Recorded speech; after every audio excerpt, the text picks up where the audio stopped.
بسم اللہ الرحمن الرحیم۔ السلام علیکم۔ آج ہم اسٹارٹ کریں گے اردو 101 کا سبق نمبر 31 یعنی 31۔ آج ہم نے پریم چند کا متن مطالعہ کرنا ہے۔ اس میں ہم نے حج اکبر پڑھنا ہے، ٹھیک ہے۔ پریم چند کا افسانہ ہے جو حج اکبر، اور اس کو پریم چند نے 6 حصوں میں تقسیم کیا کر کے لکھا تھا، یعنی اس افسانے کو مجھے پریم چند نے جو ہے وہ 6 افسانوں میں تقسیم کر کے لکھا ہے اس کو۔ تو پہلا حصہ، اب اس کے 6 حصے ہیں، ہم نہ اسے پڑھیں گے ایز اے سٹوری، ٹھیک ہے۔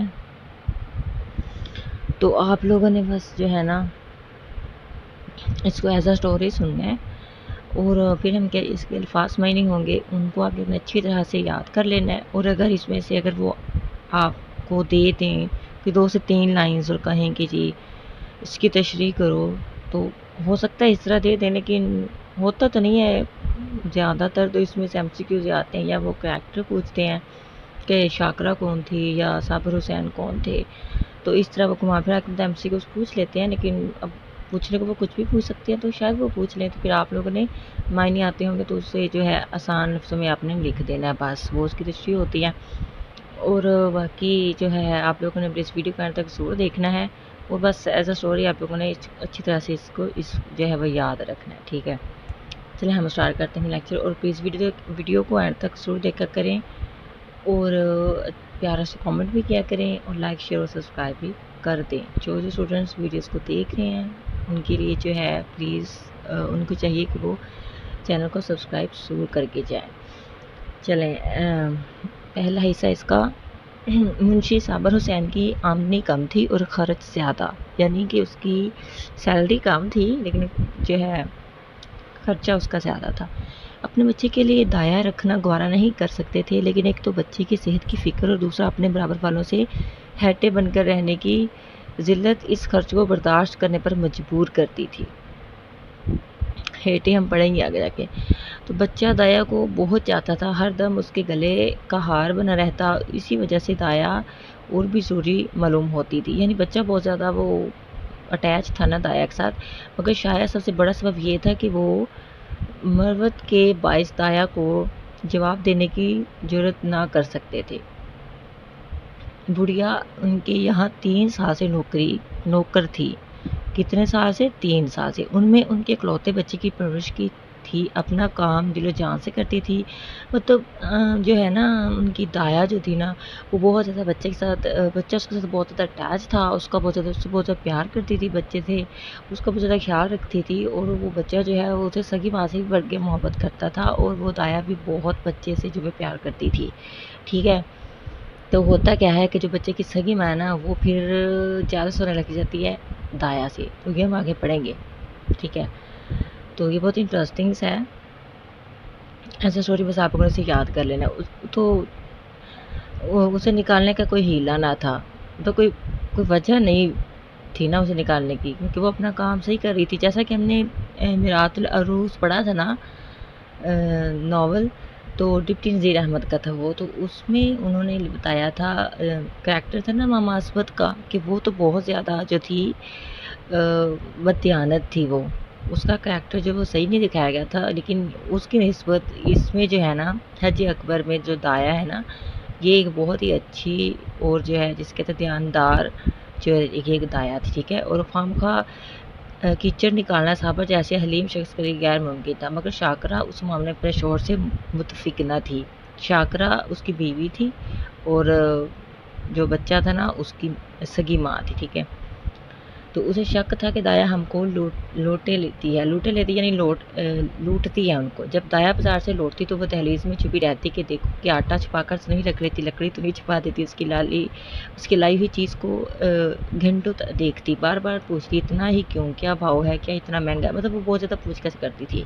تو ان بدگمانی کو جو ہے ملامت سے دیتی، لیکن جب بیگم زیادہ تیز ہو جاتی تو وہ بھی کڑی پڑ جاتی تھی، قسمیں کھاتی، صفائی کی شہادتیں پیش کرتی، تردید و حجت میں گھنٹوں لگ جاتے، قریب روزانہ، مطلب کہ وہ نا اس کی غلطی جو ہے ڈھونڈنے کی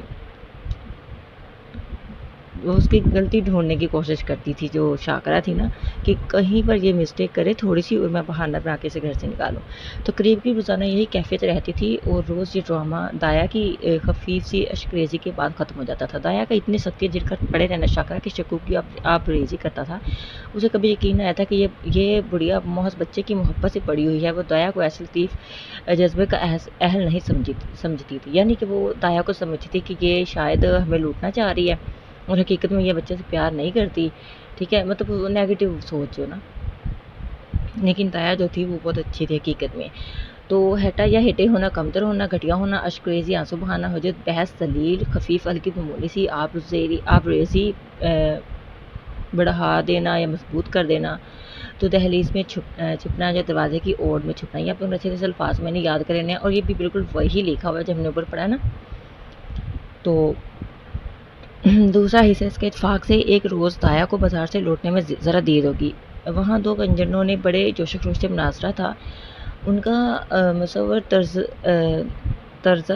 ادا، ان کا اشتعال انگیز استدلال، ان کے مشتعل تضحیک یعنی مضحکہ جسے کہتے ہیں، ان کی روشن شہادتیں اور منور روایتیں، ان کی تعریض اور تردید سب بے مثال تھی۔ زہر کے وہ دریا تھے یا دو شعلے یا دونوں کی طرف سے امنڈ کر باہر گت گئے تھے۔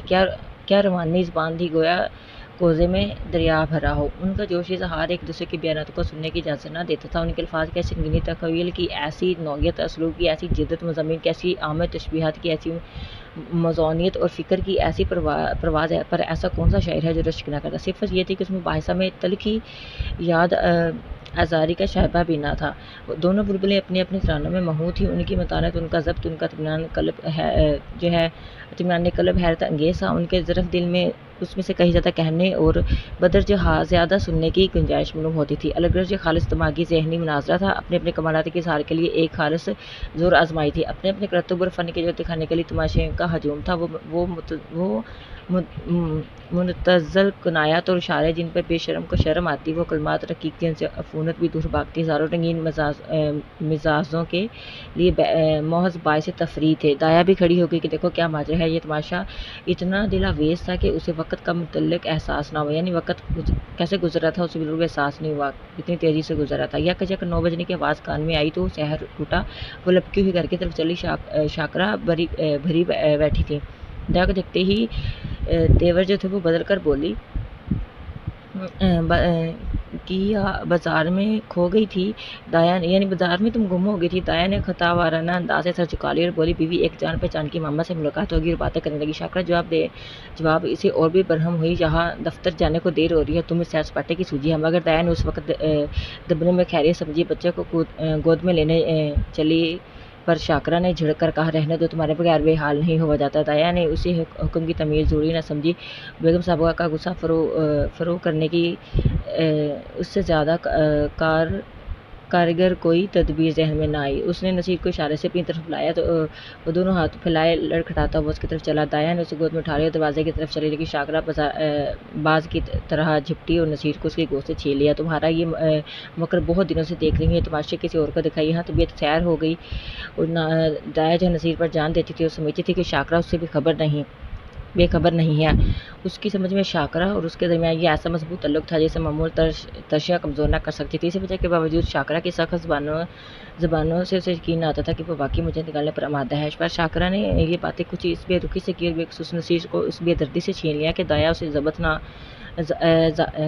ضبط نہ ہو سکا۔ بولی بیوی مجھ سے کوئی ایسی بڑی خطا تو نہیں ہوئی، بہت ہوگا تو پاؤ گھنٹہ کی دیر ہوئی ہوگی، اس پر آپ اتنا جلا رہی ہیں، صاف کیوں نہیں کہہ دیتی کہ دوسرا دروازہ دیکھو، اللہ نے پیدا کیا ہے تو رزق بھی دے گا، مزدوری کا کال تھوڑا ہی ہے۔ مطلب کہ وہ کہتی ہے کہ اتنی زیادہ مجھے دیر نہیں جتنا مجھے جو ہے وہ اتنی باتیں سنا رہی ہے، اور پھر کہتی ہے کہ سیدھے سیدھی طرح کہہ دو مجھے کہ تم چھوڑ دو یہ گھر، ٹھیک ہے۔ شاکرہ یہاں تمہاری کون پرواہ کرتا ہے، تمہاری جیسی مامائیں گلی گلی ٹھوکریں کھاتی پھرتی ہیں۔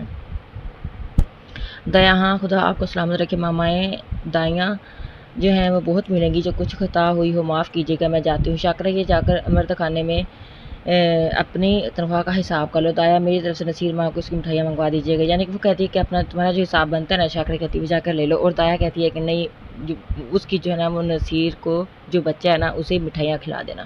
تو اتنے میں صابر حسین بھی آ کر پوچھا کیا ہے دایا؟ کچھ نہیں، بیوی نے جواب دے دیا ہے گھر جاتی ہوں۔ صابر حسین خان کی ترددات سے یوں بچتے تھے جیسے کوئی برہنہ پاک کانٹوں سے بچی۔ انہیں سارے دن ایک ہی جگہ کھڑے رہنا منظور تھا، پر وہ کانٹوں میں پیر رکھنے کی جرت نہ تھی۔ چین بے جبیں ہو کر بولے بات کیا ہوئی؟ شاکرہ کچھ نہیں، اپنی طبیعت نہیں، جی چاہتا نہیں رکھتے، کسی کے ہاتھوں بک تو نہیں گئے؟ تو صابر تمہیں بیٹھے بٹھائے ایک نہ ایک کھچڑ سوچتی رہتی ہے۔ شاکرہ ہاں مجھے تو اس بات کا جنون ہے، کیا کروں، خصلت ہی ایسی ہے۔ تمہیں یہ بہت پیاری ہے تو لے جا کر گلے باندھو، میرے یہاں ضرورت نہیں۔ دایا گھر سے نکلی تو اس کی آنکھیں لبریز تھی، دل نصیر کی طرف رہا تھا کہ ایک بار بچے کو گود میں لے کر پیار کر لوں، پر یہ حسرت لیے اسے گھر سے نکلنا پڑا۔ تو کنجر سبزی والا یہ متشکل شکل دینا، تشکیدنا، تضحیک، مضحکہ خیز مذاق اڑانا، تعریض طنز کرنا، متبذر، گھٹیا، عامیانہ، شائبہ، شک، گمان، کلمات رقیق، گھٹیا باتیں، باعث شرم باتیں، ترددات، تردد کی جمع یعنی پریشانی میں پڑ جانا، موزونیت، موضوع مناسب ہونا، فرو کرنا، دور کرنا، طبیعِ سیر ہونا، جی بھر جانا، چین بے جبیں ہونا، تنگ آنا، ناراضگی کا اظہار، عفونت، بدبو۔ تیسرا حصہ ہے۔ اب اس سے آگے کیا ہوا کہ نصیر جو ہے بتایا کہ پیچھے پیچھے دروازے تک آیا، لیکن جب میں نے دروازہ باہر سے بند کر دیا تو مچل کر زمین پر لیٹ گرا، انا انا کہہ کر رونے لگا۔ ٹھیک ہے، انا انا کہہ کر رونے لگا یعنی کہ اسے پتہ چل گیا تھا کہ شاکرہ آپ جو ہے چھوٹا بچہ ایسا ہی ہوتا ہے نا، جس سے زیادہ پیار کرتے ہو نا، اگر وہ گھر سے باہر جا رہا ہو تو پھر بچے ایسا ہی کرتے ہیں، رونے لگ جاتے ہیں۔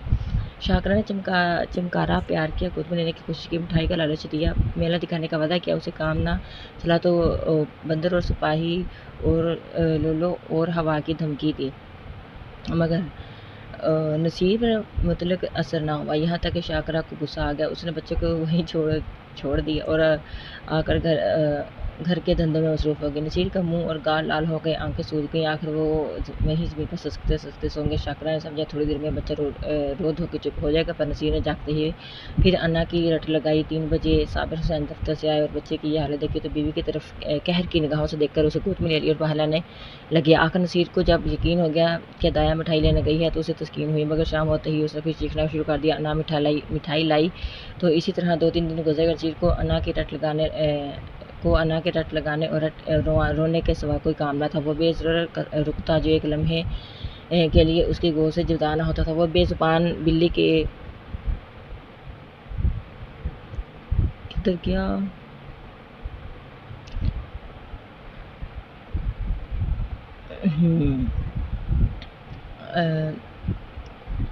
تو وہ بے زبان بلی جسے طاق پر بیٹھے دیکھ کر وہ خوشی سے پھلولا نہ سماتا تھا، وہ طائر بے پرواز جس پر وہ جان دیتا تھا، سب اس کی نظر سے گر گئے۔ وہ ان کی طرف آنکھ اٹھا کر بھی نہ دیکھتا۔ انا جیسی جیتی جاگتی پیار کرنے والی، گود میں لے کر گھمانے والی، تھپک تھپک کر سلانے والی، گا گا کر خوش کرنے والی چیز کی جگہ ان بے زبان چیزوں سے پر نہ ہو سکتی تھی۔ وہ اکثر سوچتے سوچتے چونک پڑتا اور انا پکار کر رونے لگتا ہے۔ کبھی دروازے پر جاتا اور انا پکار کر ہاتھوں سے اشارے کرتا، گویا اسے بلا رہا ہے۔ انا کی خالی کوٹری میں جا کر گھنٹوں بیٹھا رہتا۔ اسے امید ہوتی تھی کہ انا یہاں جو ہے وہ آتی ہوگی تو اس کوٹری کا دروازہ بند پاتا تو جا کر کواڑ کھٹکھٹاتا کہ شاید انا اندر چھپی بیٹھی ہو۔ صدر دروازہ کھلتے سنتا تو انا انا کہہ کر دوڑتا، سمجھتا کہ انا آ گئی، تو اس کا مطلب کہ بہت زیادہ وہ اسے مس کر رہا تھا۔ تو گلاب کے رخسار سوکھ گئے اور ماں اور باپ دونوں اس کی موہنی ہنسی کے لیے ترس کر رہ جاتے۔ اگر بہت گدگدانے اور چھڑنے سے ہنستا بھی تو ایسا معلوم ہوتا کہ دل سے نہیں، محض دل رکھنے کے لیے ہنس رہا ہے۔ اب اسے دودھ سے رغبت نہ تھی، نہ مصری سے، نہ میوہ سے، نہ بسکٹ سے، نہ تازی امرتیوں سے۔ اس میں مزہ تھا جب انا اپنے ہاتھوں سے کھلاتی تھی، اب ان میں مزہ نہ تھا۔ تو 2 سال کا ہونہار لہلہاتا شاداب پودا مرجھا کر رہ گیا تھا۔ وہ لڑکا جسے گود میں اٹھاتے ہی نرمی، گرمی اور وزن کا احساس ہوتا تھا، اب اس تک وہاں کا ایک پتلا رہ گیا تھا۔ شاکرہ بچے کی یہ حالت دیکھ کر اندر ہی اندر کڑتی اور اپنی حماقت پر پچھتاتی۔ صابر حسین جو فطرتاً خلوت پسند آدمی تھے، اب نصیر کو گود سے جدا کرتے تھے اور اسے روز جو ہے وہ ہوا کھلانے جاتے، نت نئے کھلونے دلاتے، پر مرجھایا ہوا پودا کسی طرح نہ پنپتا۔ دایا اس کی دنیا کا آفتاب تھی، اسی قدر حرارت اور روشنی سے محروم ہو کر سبزی کی بہار کیوں کر دکھاتا ہے کہ چاروں طرف اندھیرا سناٹا نظر آتا ہے تو دوسری انا تیسرے ہی دن رکھ لی تھی تو پر نصیر اس کی صورت دیکھتے ہی منہ چھپا لیتا تھا، گویا وہ کوئی دیونی یا بھوتنی ہے۔ عالم وجود میں دایا کو نہ دیکھ کر نصیر اب زیادہ تر عالم خیال میں رہتا تھا۔ وہاں اس کی اپنی انا چلتی پھرتی نظر آتی تھی، اس کی وہی گود تھی، وہی محبت، وہی پیار، وہی باتیں، وہی پیارے گیت، وہی مزیدار مٹھائیاں۔ تو پھر وہ اکیلے بیٹھے انا سے باتیں کرتا، انا کتا بھونکتے، انا گائے دودھ دیتی، انا اجلا اجلا گھوڑا دوڑتا، سویرا ہوتے ہی لوٹا لے کر دایا کی کوٹھی میں جاتا اور کہتا انا پانی پی، کہتا انا پانی پی، دودھ کا گلاس لے کر اس کی کوٹھی میں رکھا تھا اور کہتا انا دودھ پلا، اپنی چارپائی پر تکیہ رکھ کر چادر سے ڈھانک دیتا اور کہتا انا سوتی۔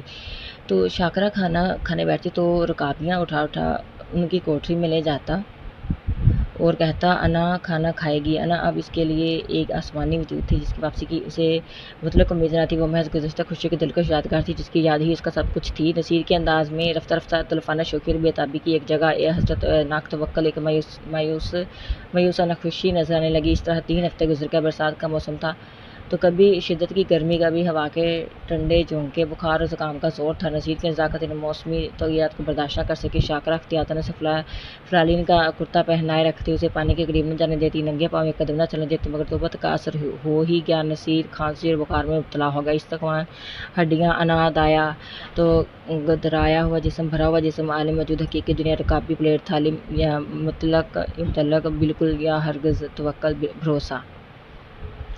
حصہ چہارم، چوتھا حصہ کہ صبح کا وقت تھا۔ نصیر چارپائی پر آنکھیں بند کیے پڑا تھا، ڈاکٹروں کا علاج بے سود رہا۔ شاکرہ چارپائی پر بیٹھی اس کے سینہ پر تیل کی مالش کر رہی تھی۔ صابر حسین جو ہے صورت غم بنے ہوئے بچہ کو پردرد نگاہوں سے دیکھ رہے تھے۔ اب وہ شاکرہ سے بہت کم بولتے تھے، انہیں اس سے نفرت سی ہو گئی تھی۔ وہ نصیر کی اس بیماری کا سارا الزام اس کے سر پر رکھتے تھے۔ وہ ان کی نگاہوں میں نہایت کمزور و سفلی مزاج اور بے حس عورت تھی۔ شاکرہ نے ڈرتے ڈرتے کہا آج بڑے حکیم صاحب کو بلا لیتے ہیں، شاید انہیں اس کی دوا سے فائدہ ہو۔ صابر حسین نے کالی گھٹاؤں کی طرف دیکھ کر ترشی سے جواب دیا بڑے حکیم، کیا لقمان بھی آئیں تو اس سے کوئی فائدہ نہ ہوگا؟ شاکرہ تو اب کسی کی دوا ہی نہ ہوگی۔ صابر حسین جو ہے بس اس کی ایک ہی دوا ہے، وہ نایاب ہے۔ شاکرہ تمہیں تو وہی دھن سوار ہے کہ عباسی امرت پلا دے گی۔ صابر ہاں تمہارے لیے چاہے زہر ہی ہو لیکن بچے کے لیے امرت ہی ہوگی۔ شاکرہ میں نہیں سمجھتی کہ اللہ کی مرضی میں اسے اتنا دخل ہے۔ صابر اگر نہیں سمجھتی ہو اور اب تک نہیں سمجھا تو رو گی، بچے سے ہاتھ دھونا پڑے گا، ٹھیک ہے؟ شاکرہ چپ بھی رہو، کیسا شکن منہ سے نکالتے ہو، اگر ایسی جلی کٹی سنانی ہے تو یہاں سے چلے جاؤ۔ صابر ہاں تو میں جاتا ہوں، مگر یاد رکھو اس کا خون تمہاری گردن پر ہوگا۔ اگر لڑکے کو پھر تندرست دیکھنا چاہتی ہو تو اس عباسی کے پاس جاؤ، اس کی منت کرو، التجا کرو، تمہارے بچے کی جان اسی کے رحم پر منحصر ہے۔ شاکرہ نے کچھ جواب نہ دیا، اس کی آنکھوں سے آنسو جاری تھے۔ صابر حسین نے پوچھا کیا مرضی ہے، جاؤ اسے تلاش کرو۔ شاکرہ تم کیوں جاؤ گے، میں خود چلی جاؤں گی۔ صابر نہیں، معاف کرو، مجھے تمہارے اوپر اعتبار نہیں، نہ جانے تمہارے منہ سے کیا نکل جائے کہ وہ آتی بھی ہو تو نہ آئے، مطلب ایسا نہ ہو کہ وہاں جا کر تم کوئی ایسی بات کر دو کہ وہ اگر اس کا آنے کا ارادہ ہو بھی تو وہ اسے آ جائے، وہ نہ آئے۔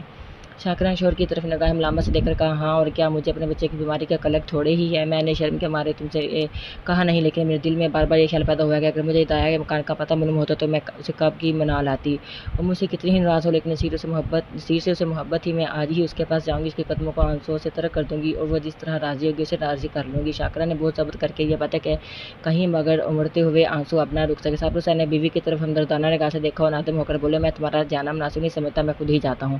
سفلی مزاج، گھٹیا، جلی کٹی سنانا، برا بھلا کہنا، قلق، دکھ۔ اس کا 5واں حصہ ہے۔ عباسی دنیا میں اکیلے تھے۔ کسی زمانے میں اس کا خاندان جو گلاب کے سبز و شاداب درخت تھا، مگر رفتہ رفتہ خزاں نے سب پتیاں جو گرا دیں تو حوادث نے درخت کو پامال کر دی اور اب یہی ایک سوکھی ٹہنی ہرے بھرے درخت کی یادگار باقی، مگر نصیر کو پا کر اس کی سوکھی ٹہنی میں جان سی پڑ گئی تھی، اس میں ہری بھری، یعنی نصیر کی وجہ سے اس کی زندگی میں بہت زیادہ جو ہے وہ